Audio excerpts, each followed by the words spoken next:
తెనుగొల్లు ఇచ్చిన శిల్పక పండ్లు తేనె మామిడి పండ్లు తీయంగా దిందామె తీరొక్క పండ్లు సిలక నేరేడి పండ్లు కాపంలో ఇచ్చిన మక్క కంకులు అవి పాల కంకులు కాల్చుకొని తిందాము కందికాయలు పచ్చి పల్లికాయలు గుజారి గుజారి మామిళ్ళ కిందో నల్ల మామిళ్ళ కింద కుసుమరోళ్ళేసిన కుందన బొమ్మ అది కుందన బొమ్మ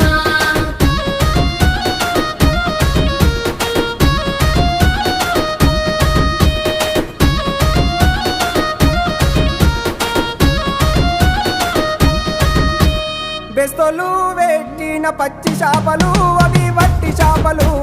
కమ్మంగా